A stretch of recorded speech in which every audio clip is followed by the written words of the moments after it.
Volunteers లేకపోతే పెన్షన్లు ఆగిపోతాయి, వాలంటీర్స్ లేకపోతే పెన్షన్లు ఆగిపోతాయి అని భయపెట్టేశారు అందరూ. మీరు చెప్పండి, ఎక్కడ ఆగినాయి? ఎక్కడ ఆగలేదు. అంటే ఆగకపోగా రెట్టింతలు వచ్చి మీకు ఇంటికి వచ్చింది. అంటే సెక్రటరీ అంటే నేను ఒకటే అడిగాను మన పంచాయతీ రాజ్లో. అంటే మనకి ఒక పిఠాపురంలోనే 620 సెక్రటేరియట్స్ కదా మనకు ఉందండి. జిల్లా మొత్తం మీద 620 సెక్రటేరియట్స్, 600 సచివాలయాలు. వీళ్ళందరూ ప్రభుత్వ ఉద్యోగులు. దాదాపు 6,000 మంది పైచిలుక అధికారులు, మనం టోటల్గా ప్రభుత్వ ఉద్యోగుల్ని మీ ఇంటికి వచ్చి మీకు డబ్బులు ఇస్తా ఉన్నారు. వాలంటీర్స్ లేకపోతే ఎక్కడ ఆగినాయి చెప్పండి ఈ రోజున పెన్షన్స్? ఆగో. కానీ వాలంటీర్స్కి ఆల్టర్నేట్ ఎంప్లాయ్మెంట్ ఎలా ఇవ్వాలి అది మేము ఆలోచిస్తాం. అలాగే 620 సెక్రటేరియట్స్ మొత్తం మన కాకినాడ జిల్లా మొత్తం మీద. పిఠాపురంలో 120 సెక్రటేరియట్స్. ఒక్కొక్క సెక్రటేరియట్కి 10 మంది చొప్పున ఒక్కొక్క సెక్రటేరియట్కి. అలాగే ఒక పిఠాపురం దాదాపు 1000 మంది పైచిలుకు ప్రభుత్వ ఉద్యోగులు ఇంకా అదనంగా అవసరమైతే వాళ్ళతో కూర్చొని గతంలో 3 రోజులు 4 రోజులు ఇచ్చాడు. అలా కాకుండా ఈ రోజు పొద్దున 6 గంటలకు మొదలు పెడితే ఈ రోజు రాత్రికి దాదాపు 100% అయిపోవాలి. ఒకవేళ 1-2 ఎవరైనా లేక ఇళ్లలో లేకపోయినా, ఇంకో పరిస్థితుల్లో ఉండకపోయినా రేపు అయిపోతుంది. మ్యాక్సిమం రేపు మధ్యాహ్నంలోపు అయిపోవాలి. ఇది టార్గెట్ పెట్టుకున్నాం, దాని దిశగా వెళ్తున్నాం. అందుకని పొద్దున్న 6 గంటలకి ఈరోజు ప్రారంభం అయిపోయింది. దాదాపు నేను వచ్చే టైంకి 25% అయిపోయింది ఇక్కడ.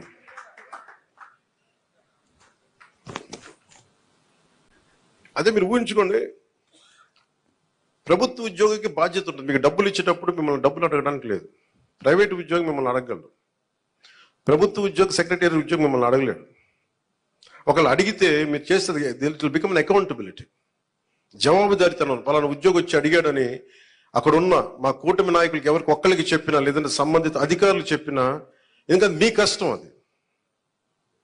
మీ ఒళ్ళు నలిగిపోయి లేదంటే మీ వెన్నెముకు వంగిపోయి రావాల్సిన వృద్ధాప్య పెన్షన్ దాన్ని దోచుకోవటం నిజంగా తప్పదు. అలాంటి పరిస్థితులు ఏదైనా అలా ప్రభుత్వ ఉద్యోగులు చేస్తారు నేను అంటలేదు. 1-2 పరిస్థితులు ఏదైనా ఉంటే దాన్ని కూడా మీరు గ్రీవెన్సెస్లో కలెక్టర్ గారి దృష్టికి తీసుకెళ్ళండి. జనసేన, టీడీపీ, బీజేపీ నాయకుల దృష్టికి తీసుకెళ్ళండి. ఎవరైనా సరే ప్రభుత్వం కోసం పనిచేసే ఎవరి దగ్గరికైనా సరే మీరు తీసుకెళ్తే దాన్ని వెంటనే దాన్ని కరెక్ట్ చేసే బాధ్యత మేము తీసుకుంటాం.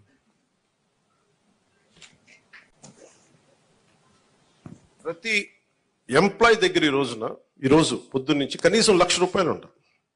ఒక కాకినాడ జిల్లాలోనే 6,000 మంది దగ్గర ₹1,00,000 ఉంటుంది. ₹1,00,000 క్యాష్ డిస్ట్రిబ్యూట్ చేస్తారు. ఇది అకౌంటబిలిటీ. ఎవరి చేతుల్లోంచి వెళ్ళదు, ఒక ₹100 వెళ్ళదు లేదు. మీ ప్రతి రూపాయి మీకు మాట ఇచ్చాం, మీకు ఇంటికి వచ్చి తలుపు తట్టి మరి ఇస్తారు. లేదంటే నేను వచ్చి నాలా అంటూ కూడా వచ్చి మీ దగ్గరికి వచ్చేస్తాను. ఒక ఎమ్మెల్యే కానీ చెప్తాను, ఎవరు లేనప్పుడు. అసలు మేమేం మన చంద్రబాబు గారు కూడా ఒక మాట ఏం మాట్లాడుకున్నామంటే, అసలు అధికారంలో వ్యవస్థని నిర్వీర్యం చేసేసారు ఈ ప్రభుత్వం. ప్రభుత్వ ఉద్యోగుల్ని, వ్యవస్థల్ని నిర్వీర్యం చేసేసింది. మేము వ్యవస్థల్ని మళ్ళీ బలోపేతం చేయాలనుకుంటున్నాం. ఆ వ్యవస్థల్ని బలోపేతం చేసే భాగంలోనే వారికి బాధ్యత ఇచ్చాం.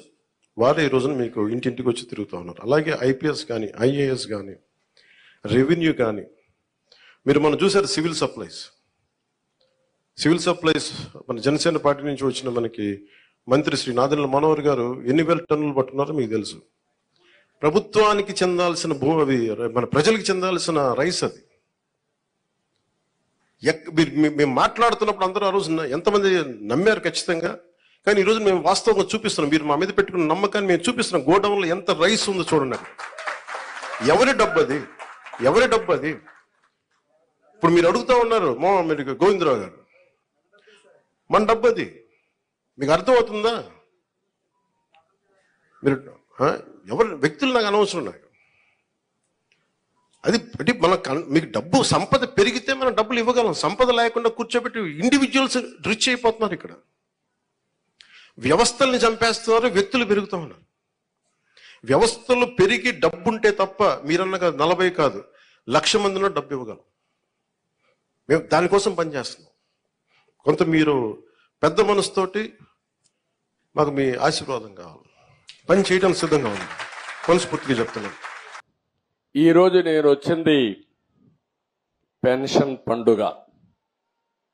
ప్రతి నెల మొదటి తారీఖున మొన్నటి వరకు అన్నారు, మీరు చూశారు, వాలంటీర్లు పెట్టాం కాబట్టి వాలంటీర్లు ఇచ్చారు.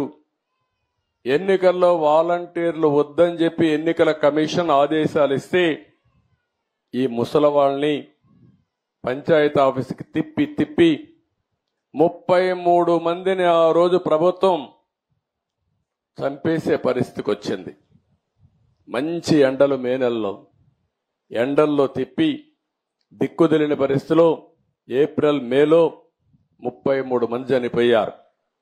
మేము ఆ రోజు పోరాడాం, అయినా కూడా వినలేదు. ఈరోజు గ్రామ సచివాలయం ఉంది, 1,20,000 మంది ఉన్నారు. 1,20,000 మందిని ఉపయోగించుకుంటే 40-50 పెన్షన్లు ఇస్తే అయిపోతాయి.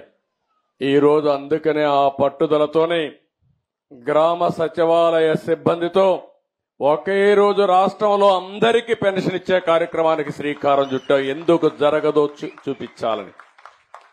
అంటే ఒక మోసం చేసినప్పుడు ఏదైనా సరే ప్రజాహితం కోసం పనిచేయాలి తప్ప చేసింది రైట్ అని నిరూపించడానికి లేకుంటే వేరే ప్రత్యామ్నాయం లేదని చెప్పడానికి ఆ రోజు మీ అందరినీ కూడా ఇది చేసే పరిస్థితికి వచ్చారు.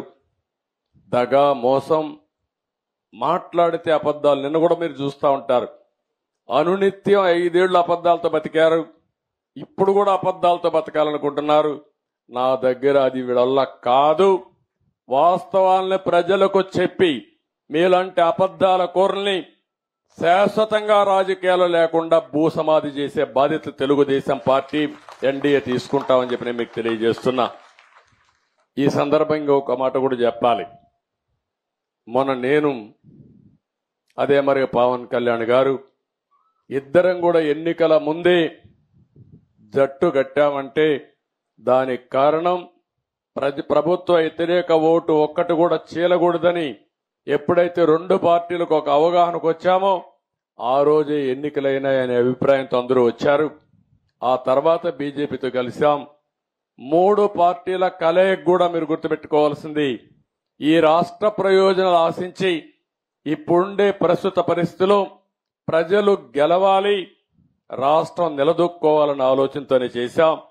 నేను చేసింది, మేము చేసింది సరైన నిర్ణయమని కులాలకు, మతాలకు, ప్రాంతాలకు అతీతంగా బ్రహ్మాండంగా గెలిపించారు. నా చరిత్రలో ఎన్నో ఎన్నికలు చూశాను కానీ 11 సీట్లతో గెలిచింది వైఎస్ఆర్ కాంగ్రెస్ పార్టీ. చూస్తే ఇది ఒక చరిత్ర. ఎప్పుడు కూడా ఇన్ని తక్కువ సీట్లు ఎవరికీ రాలేదు. అంటే ప్రజల నిర్ణయం అది. దాన్ని మేము ఇంకొకటి కూడా చెప్తున్నాను, మేము ఎప్పటికి కూడా ఇక్కడుండే మా నాయకులు, మొత్తం రాష్ట్రంలో ఉండే నాయకులు ఎప్పుడు మీకు సేవకులుగా ఉంటాం తప్ప పెత్తందారులుగా ఉండమని మరొక్కసారి మీ అందరికీ హామీ ఇస్తున్నా.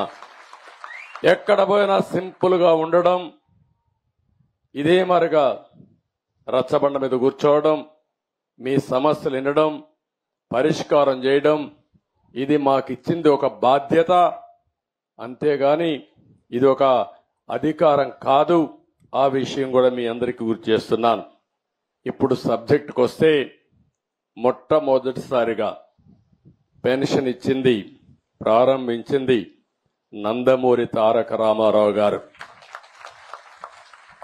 ఆ రోజు ఆయన ఇచ్చింది 35 రూపాయలు. అప్పట్లో 35 రూపాయలు ఒక కుటుంబానికి పెద్ద వెసులుబాటు. అక్కడి నుంచి మేము తర్వాత నేను వస్తానని 94-95లో 75 రూపాయలు చేశాను. ఆ తర్వాత 2014 వరకు ఆ 75 రూపాయలు 200 రూపాయలు అయింది. నేను వచ్చిన వెంటనే 200 రూపాయల్ని 1000 రూపాయలు చేశాను. మళ్లీ 200 రూపాయల్ని 2000 చేశాను. తద్వారా 2000 రూపాయలు చేయడమే కాకుండా ఇప్పుడు 3000 రూపాయలు ఉండే పింఛన్ని 4000 రూపాయలు చేశాను. అంటే మీరు గుర్తుపెట్టుకోవాల్సింది, మొత్తం 2875 రూపాయలు తెలుగుదేశం పార్టీ పెంచింది. అందులో మీరు నన్ను గౌరవించారు, ఆదరించారు. 2070 దగ్గర 75 రూపాయలు తీసేసి 2875 రూపాయలు 75 రూపాయలు తీసేస్తే 2800 రూపాయలు దగ్గర 35 రూపాయలు తీసేయాలి. 2840 రూపాయలు నేను ఇచ్చాను. అంటే ఈ పేదవాళ్లకు మీకు వచ్చే పింఛను నేను పింఛనే అని చెప్పడానికి నేను గర్వపడుతున్నానని చెప్పి కూడా నేను మీకు తెలియజేస్తున్నా.